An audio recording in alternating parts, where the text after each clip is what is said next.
5 pertanyaan lah yang ingin saya jawab di Q&A ini. Namun sebelumnya mungkin masih ada waktu untuk sedikit nampilin QR code untuk feedback form. Kayaknya masih banyak yang belum ngisi, mohon untuk diisi. Ini feedback formnya, silakan disorot atau juga diklik di kolom Q&A, ada link yang bisa langsung mengarahkan Anda ke feedback form, gitu ya. Tolong diisi supaya kami dapat meningkatkan kualitas dari event-event info komputer ke depan. Oke, cukup waktunya. Oke, sekarang kita beralih ke sesi Q&A. Ada berapa nih? 35 pertanyaan. Wah, kalau kita jawab sampai sore ya. Mungkin kita pilih aja dulu. Ada beberapa pertanyaan yang dipilih oleh tim redaksi info komputer. Kita tampilkan dulu yang pertama. Silakan, panitia. Oke, dari Pak Anwar Nugroho dari Kawasima. Oke, pertanyaannya bagaimana perusahaan yang belum mengenai AI dapat mengejar ketertinggalan? Sebaiknya mulai dari mana? Dan yang ketiga, apakah bisa menggunakan ATM, amati, tiru, dan modifikasi. Oke, ada 3 pertanyaan. Mungkin ada pertanyaan kedua tadi udah saya sempat singgung tuh ya, mulai dari pertanyaan. Oke, mungkin pertama dulu. Yang belum menggunakan AI, ngejarnya gimana? Mas Gif, bisa bantuin nggak Mas? Kalau Mas Gif jadi udah nggak ditarik nih oleh Pak Anwar Nugroho jadi CTO-nya Kawasima. Kalau belum menggunakan AI, mulai dari mana Mas? Iya, justru mungkin dengan kehadiran generative AI atau foundational model yang makin powerful sekarang dan trennya juga makin murah dan makin terdemokratisasi, itu semakin membuka peluang juga gitu ya untuk bisa mengejar ketertinggalan dibandingkan katakanlah even 4 tahun lalu gitu ya ketika foundation model belum banyak tersedia gitu ya dengan kekuatan atau performa yang seperti saat ini. Nah, itu justru dengan keberadaan foundation model yang makin powerful, kalau saya mungkin sering menganalogikan untuk mengadopsi AI kita bisa pendekatannya maker atau shaper gitu ya. Di mana maker ini pendekatannya kita memang benar-benar membangun kekuatan secara internal untuk membangun kapabilitas from scratch gitu ya, yang memang karena ketiadaan aspek lain gitu kan ya, dari sisi untuk menyelesaikan masalah yang di lapangan. Namun dengan foundation model yang makin powerful, kita justru bisa ke arah strategi yang lebih ke arah shaper. Kita bisa memanfaatkan kekuatan yang sudah ada. Mungkin kita bisa menggunakan langsung foundation modelnya gitu ya. Biasanya kalau istilah yang lebih teknis kita pakai pendekatan zero shot gitu ya. Kita pakai foundation model, lalu kita melakukan prompt engineering ya. Dan nanti harapannya respon atau mungkin output yang dihasilkan oleh foundation model tersebut udah memenuhi kebutuhannya, atau kalau memang masih diperlukan kita perlu few shot atau fine tuning gitu ya, supaya itu akan lebih kontekstual di problem tersebut gitu ya. Nah, jadi justru kalau di pengalaman yang shaper ini kita cenderung di awal tidak terlalu butuh yang memang sudah expert sekali di AI sebagai maker tadi gitu ya. Kita bisa mulai dari mungkin ada software engineer yang existing gitu ya, yang mungkin sedikit dikasih awareness terhadap bagaimana menggunakan foundation model, dibantu oleh mungkin data analis atau data science, dan mungkin tak kalah pentingnya perlu bergandengan tangan gitu ya dengan ahli domainnya gitu ya, baik itu bisnis atau risknya gitu ya, yang benar-benar bisa uh, fokus kepada mendeliver solusinya untuk problem tersebut gitu ya. Jadi justru mungkin dengan strategi shaper ini kita di awal nggak terlalu butuh yang harus lulus S3 atau profesor seperti Prof. Bambang gitu ya, yang langsung turun tangan gitu. Prof. Bambang mungkin yang pendekatan maker tadi mungkin perlu Prof. Bambang misalkan ya, untuk menyelesaikan masalahnya. Jadi saya kira mungkin kesempatannya justru lebih besar ya untuk mengejar ketertinggalan gitu ya. Oke, berarti emang nggak semua perusahaan harus jadi AI maker ya Mas ya. AI saver pun sudah menggunakan yang foundation model yang udah ada itu udah kadang-kadang udah menjawab kebutuhan udah kali ya. Betul. Dan itu pun tren dari startup pun demikian ya. Jadi eh, apa yang ke arah stream maker tadi sebenarnya walaupun kita dengar nama OpenAI atau nama-nama yang terkenal itu sebenarnya secara populasinya itu sebenarnya jauh lebih sedikit dibandingkan AI shaper gitu ya, yang ke arah industri vertikal gitu ya. Di mana menggunakan teknologi yang dibikin oleh maker baik itu proprietary maupun open source model gitu ya. Terus mereka fokus kepada use case apa yang mau di-solve gitu ya. Oke, itu mungkin menjawab pertanyaan itu ya. Kalau emang tadi oh belum pakai AI mau gimana segala macam, tenang, udah ada beberapa foundational yang bisa dipakai. Nanti tinggal kalau emang digunakan aja, kalau emang udah menjawab kebutuhan ya udah bisa langsung digunakan. Kalau emang butuh fine tuning ya mungkin butuh beberapa engineer yang untuk melakukannya. Kira-kira gitu jawaban dari Mas Kif. Oke, tadi tanya nomor 2. Oh, coba tambahin lagi, saya juga lupa deh. Enggak, pertanyaan nomor 2 dari pertanyaan pertama tadi. Sorry. Yang apa ya tadi pertanyaan kedua ya? Atau pertanyaan ketiga deh, amati, tiru, dan modifikasi. Oh, yang dua dulu deh ya. Mulai dari sederhana atau yang kompleks? Mungkin Oh, Mas Raymond kali ini, Mas. Tadi Pak Bambang udah jawab. Sekarang Mas Raymond, insight-nya apa, Mas?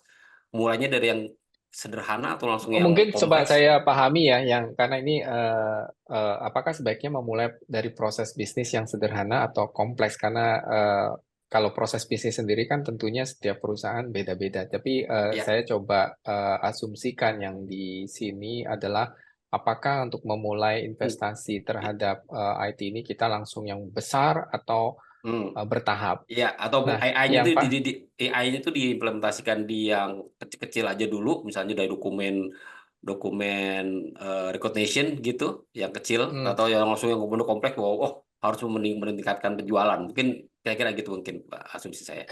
Saya pikir Eh, eh, tadi sudah sempat saya sampaikan lewat Hmm. penjelasan yang sebelumnya terkait cost. Kita harus tahu dulu eh, planningnya, outcome apa yang akan dicapai. Hmm. Contoh, saya ambil contoh ada satu bank, saya tidak sebutkan namanya, tetapi bahkan bank ini sebetulnya cukup besar dan punya dana yang cukup besar untuk melakukan implementasi yang cukup besar. Tetapi karena sifatnya AI ini juga sesuatu hal yang baru, mereka akan melakukan implementasi di area yang relatively kecil supaya memastikan ada learning curve dulu. Ya, jadi Hmm. setelah itu mereka kembangkan. Jadi menurut saya ini juga salah satu pendekatan yang cukup wise, gitu ya.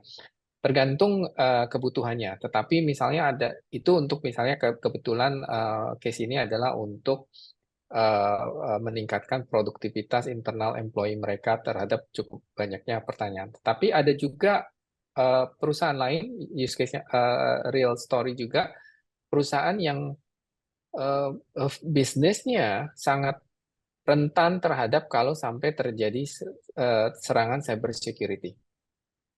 Sehingga dalam konteks itu tidak bisa start small. Mereka Hmm. harus memikirkan langsung secara besar karena resiko yang dihadapi terlalu besar untuk itu. Jadi tergantung apa objektifnya dan apa Oke. resiko yang terjadi, seharusnya perusahaan memperhitungkan itu dan memulai atau mengambil pendekatan approach investasi berdasarkan pertimbangan itu.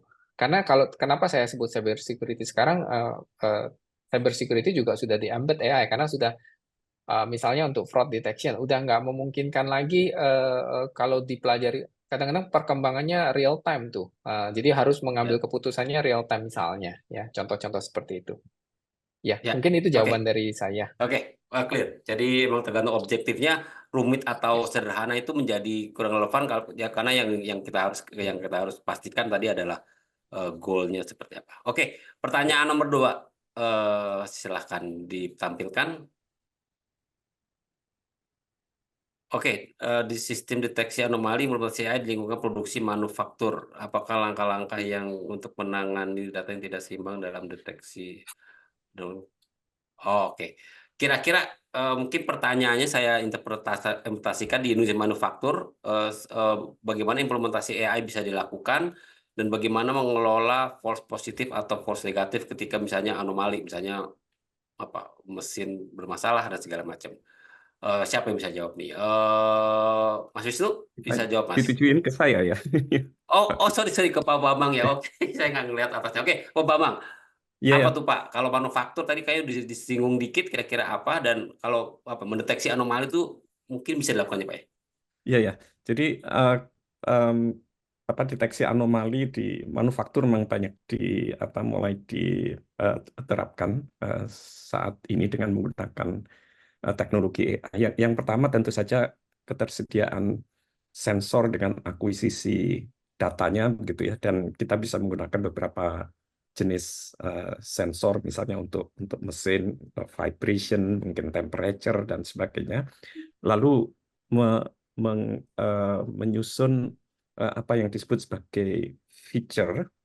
Jadi misalnya data dalam time domain diubah ke dalam frekuensi domain menjadi feature. Setelah itu menerapkan machine learning, dan perlu ada expert yang melakukan anotasi terhadap fenomena terjadinya anomali. Kebetulan saya ada startup yang bekerja di dalam computer vision begitu, yang mendeteksi kecacatan dari satu kain tekstil gitu ya. Di situ kita banyak melakukan eksperimen terhadap resolusi dari foto, terhadap pencahayaan, kemudian terhadap model AI yang dikembangkan, data dari foto dan anotasinya. Jadi anotasinya dilakukan oleh operator yang berpengalaman gitu, sehingga kami bisa menghasilkan deteksi kecacatan gitu, dan melakukan penghematan terhadap tenaga operator yang perlu digunakan untuk melakukan Mungkin quality masuk pertanyaan assurance. kedua nih Pak, false positif atau false negatif. Mungkin kayak misalnya manfaatnya apa, predictive maintenance misalnya. Maintenance bilang kalau begitu jadi false negatif gitu, bahwa ternyata ini mesin bisa dua bulan lagi mau di servis, tapi ternyata baru sebulan udah breakdown. Itu bagaimana menjaga kualitas kira-kira? Bagaimana menjaga kualitas Sebetulnya dari prediktif? ada persoalan yang terkait dengan ini, dengan apa, imbalance data ya. Jadi kalau data kita itu imbalance antara yang positif dan yang negatif, jadi betul-betul positif ini punya anomali atau tidak begitu ya, itu akan ini ada fenomena yang disebut sebagai overfitting dan false, katakanlah false positif dan false negatifnya mungkin akan besar. Jadi ada teknik untuk melakukan beberapa cara begitu ya. Ada yang bagaimana membuat data itu lebih balance, kemudian melakukan normalisasi, kemudian ada menambahkan satu dari loss function gitu ya, satu suku tertentu yang di fine tune dan sebagainya. Itu ada teknik-teknik yang Jadi ada teknik untuk pengelolaan data sehingga bisa menurunkan resiko dari false negatif maupun false positif itu ya. Betul. Oke. Sip. Oke, kita geser ini udah diburu-buru panitia. Jadi ada berapa lagi? 3 lagi. Oke. Kebutuhan akan data yang berkualitas, dan kalau nggak punya data infrastruktur sendiri gimana caranya? Oke, ini mungkin Mas Wisnu bisa jawab nggak Mas? Oke. Jadi gimana membersihkan data, meningkatkan kualitas data, dan juga kalau misalnya nggak punya data spesial, data infrastruktur yang proper gitu, sebenarnya apa yang bisa dilakukan? Sebetulnya tadi kalau memang tidak punya infrastruktur sendiri, bisa Mas, kameranya bisa diaktifin Mas. Oke. Mungkin bisa konsum untuk yang namanya software as a service. Software as a service banyak, gitu kan. Software as a service ini nanti akan meng-cleansing data, tapi datanya tetap di bawah. Gitu. Itu cuma istilahnya pinjam toolnya aja. Dan itu cuman hanya saja kebanyakan tool-tool seperti tidak tersedia di Indonesia. Adanya di marketplace AWS atau Google gitu. Tapi ya tadi disarankan yang namanya confidential data itu taruhnya di bawah, dan usahakan itu punya tool minimal, dan tidak perlu orang yang spesialis, tapi dia tahu kalau misalnya dari sisi sondek atau misalnya dari sisi ejaan salah, itu kan nggak perlu orang spesialis. Oh ini salah, PT-nya di depan, PT-nya di belakang, titiknya di mana, itu bisa by learning gitu. Nggak perlu tim spesialis karena pasti tadi yang operasiin pasti entry data point ya. Jadi ya orang entry data udah tahu lah pasti ini itu nggak sesuai gitu. Mungkin dari simple pelabelan alamat, nama, kayak gitu kan, singkatan itu bisa dilakukan oleh sendiri, nggak perlu data spesialis kalau kayak gitu. Itu sih simple karena itu juga bisa dilakukan mungkin pakai pivot table dari Excel dilakuin, nanti dikonsum balikin ke database kalau emang saran dari kami yang namanya emang data itu penting, disarankan untuk punya itu dan infrastruktur karena tadi data itu penting. Ketika kita tidak ada data, apa yang mau kita proses, apa yang mau kita upload, karena semua pun pelanggan pun dia punya data ya, baik itu identitas, apakah itu dia historical, nanti dia lakukan transaksi ke tempatnya tadi Bapak Ibu gitu kan, tetap kita harus punya data dan data itu adalah hal yang krusial yang harus dijaga. Makanya kita harus punya infrastruktur. Oke, ya Bang harus punya berarti ya. Oke, terima kasih. Tadi pertanyaan dari Pak Teddy ya. Oke. Oke, sekarang pertanyaan nomor 4. Silakan ditampilkan di layar. Ada Mas Rizal dari Wizon Bandung.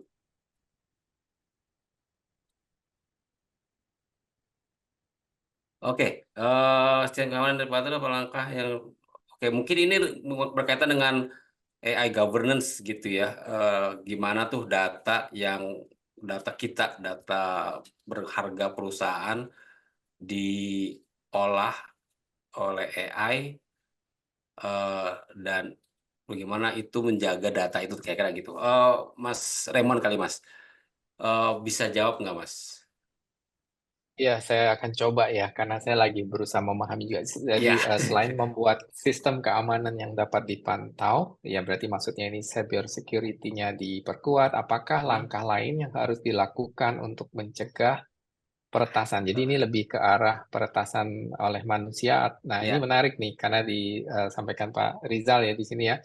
Peretasan sekarang bukan hanya oleh manusia, tapi AI juga bisa ikut dibantu untuk melakukan peretasan pada database yang disimpan dan dikembangkan di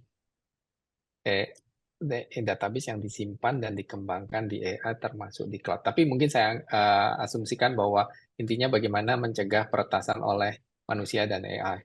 Iya, oleh karena itu, karena memang perkembangan peretasan ini, hacking ini semakin juga luar biasa, makanya kita udah nggak bisa menggunakan pendekatan sebelumnya. Makanya kita perlu embed AI. Jadi ceritanya mungkin jadi semacam AI bertempur melawan AI gitu ya.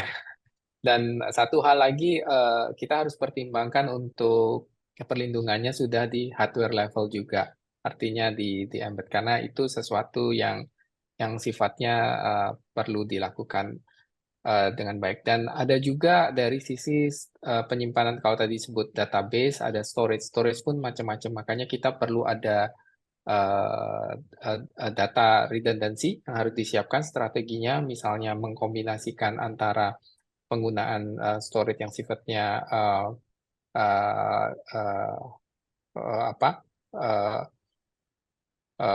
file system maupun misalnya menggunakan tape backup. Jadi kita perlu kombinasikan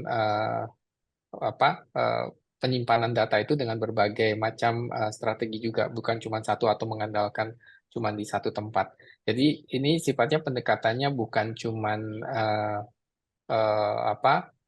teknologi apa yang dipakai, tetapi juga kita bisa mempertimbangkan beberapa strategi proteksi yang ada. Mungkin kurang lebih yang saya bisa sampaikan dengan pemahaman pertanyaannya, kurang lebih seperti itu. Oke, Pak Wisnu. Oke, terima kasih Mas Raymond. Mungkin, sorry saya udah buru-buru udah diingatkan soal waktu. Mungkin langsung pertanyaan kelima ya, kan pertanyaan terakhir selalu saya yang ini. Oke, soal mempersiapkan tim ini sebaiknya rekrut yang baru atau gimana? Mungkin soal people nih ya. Mas Gif, mungkin bisa jawab, untuk dibantu juga mungkin nanti Prof. Bambang kali. Untuk orang gimana nih kira-kira? Sama ini kalau Mas Gif ngampatin orang yang ada atau emang rekrut AI expert atau AI engineer? Gimana Mas Gif? Iya, dan ini juga tergantung state existing dari organisasinya seperti apa gitu ya. Nah, misalkan dari sisi readiness secara digital, organization-nya udah lumayan ready, yang biasa bikin aplikasi atau mungkin biasa mengelola IT sistem gitu ya. Saya kira mungkin reskilling, upskilling mungkin strategi yang bisa dikerjain di awal-awal gitu ya. Dengan misalkan membuat semacam task force kombinasi antara engineer, data, ahli bisnisnya juga gitu ya, ahli produknya itu yang saling berkoordinasi, di mana sebenarnya kalau dari sisi dalam konteks ini kita mencoba untuk mendeliver produk ya ke customer atau ke user, itu sebenarnya dari sisi mindset product development-nya kurang lebih mirip-mirip gitu ya, di mana kita perlu melakukan semacam discovery di awal, lalu kita melakukan semacam prototyping, testing, mungkin butuh security testing juga atau even penetration testing, load testing segala macam gitu ya. Nah, di sini yang perlu ditambahkan ketika ada AI mungkin perlu dikonsiderasi dari sisi bagaimana data operation dan model operationnya gitu ya yang proper gitu ya. Dan mungkin juga menyambung dengan poin sebelumnya, bicara data, kalau bagian yang pertanyaan tadi mungkin fokus di input, nah kita harus memastikan juga outputnya, karena bisa jadi dengan adanya generative AI ini kan, outputnya itu bisa me-reveal gitu informasi yang sebenarnya nggak diinginkan, nah itu juga perlu di-testing tuh dengan sangat proper, dengan test cases yang jauh lebih komprehensif dari yang sebelumnya gitu ya. Nah, jadi di sini dengan digital readiness yang sudah cukup tinggi atau mungkin cukup biasa membangun aplikasi, ya saya kira berangkat dari reskilling, upskilling, paling tidak tahu cara memanfaatkan solusi AI yang sudah ada dan bagaimana mengemasnya menjadi suatu solusi gitu ya. Nah, tapi kalau memang belum ada sama sekali, sepertinya perlu rekrut ya. Minimal mungkin ada arsitek dulu mungkin ya, Mas Wisnu ya. Saya kira mungkin adanya semacam solution arsitek atau AI arsitek, terutama bekerja sama dengan tim-tim ahli misalkan di cloud provider seperti IBM gitu ya. Nah, itu bisa jadi menjadi pintu gitu ketika readiness-nya itu mungkin kita perlu tingkatkan. Nah, setelah itu baru kita identifikasi kita perlu merekrut atau mungkin mengupskill atau reskill siapa lagi gitu ya. Oke, noted. Nah, itu tergantung maturity dari tiap organisasi ya, maturity tim IT-nya ya. Pak Bambang mau nambahin atau Ya, nambahin mungkin dikit? sedikit saja saya kira mungkin melanjutkan apa yang disampaikan Pak Givari. Jadi sebenarnya ada pre-train model ya yang dapat dimanfaatkan oleh perusahaan dengan sedikit saja kompetensi di dalam bidang IT dan data science. Jadi tidak harus melakukan outsourcing, dan itu banyak yang open source. Misalnya di situs semacam Hugging Face gitu ya, kita bisa memanfaatkan pre-train model itu untuk custom data yang dimiliki oleh perusahaan, sehingga barrier untuk pemanfaatan AI di dalam perusahaan itu saat ini saya kira sudah lebih kecil gitu ya dibandingkan mungkin 3, 4 atau 5 tahun yang lalu. Barangkali Ya. begitu. Oke. Dan jangan lupa IBM juga punya Granite ya LLM open source yang bisa digunakan oleh teman-teman semua. Wah, lumayan updated nih, Pak Saya Wisnu. barusan belajar. Oke. Udah 5 pertanyaan. Oke, itu 5 pertanyaan tadi udah kita kurasi dan ya kalau baiknya nanti akan dapat sedikit kenang-kenangan dari info komputer untuk 5 pertanyaan terpilih, dan yang udah ngisi feedback form juga nanti sebagian akan mendapatkan ya kenang-kenangan menarik dari info komputer. Semoga Anda salah satu bagi yang terpilih untuk mendapatkan ya voucher dari info komputer. Oke, mungkin kita harus menutup webinar ini karena waktunya udah agak melar. Jadi saya akan menutup webinar ini dengan sedikit memberikan kesimpulan dengan menjawab 3 pertanyaan yang tadi kami ajukan di awal. Yang pertama, apa saja potensi dan tantangan untuk implementasi AI? Mungkin kalau potensi tadi kita dilihat ya, mungkin di dalam konteks kurasi konten GovTech Edu itu bisa menekan biaya operasional hingga 90%. Lalu juga kira-kira bisa implementasinya bisa juga meningkatkan pendapatan, memberikan insight, saran, dan rekomendasi yang lebih baik. dan juga meningkatkan efisiensi proses. Teman perlu juga perhatikan tantangannya, yaitu dari kualitas data, privasi, dan juga keamanan data. Dan juga tadi di pertanyaan terakhir, talenta itu gimana mengelolanya gitu, karena memang ini sebuah teknologi yang emerging dan berkembang dengan cepatnya gitu ya. Untuk pertanyaan kedua, itu mengapa implementasi AI di lingkungan hybrid cloud, tadi mungkin udah terjawab. Kita seringkali butuh pendekatan hybrid terkait AI ini, karena data dan aplikasi bisa di mana aja, sehingga untuk meningkatkan efisiensi, untuk meningkatkan juga compliance, itu kita harus bisa memiliki pendekatan yang fleksibel. Apakah tadi pendekatan fleksibel, yaitu pendekatan hybrid cloud atau juga hybrid approach tadi. Kemudian pertanyaan ketiga, bagaimana strategi implementasi AI di lingkungan hybrid cloud? Tadi pertama harus memahami strategi dan outcome lebih dahulu, kemudian memastikan keamanan data science dan compliance, kemudian menggunakan modernisasi aplikasi yang cepat, dan juga memastikan SDM yang memadai.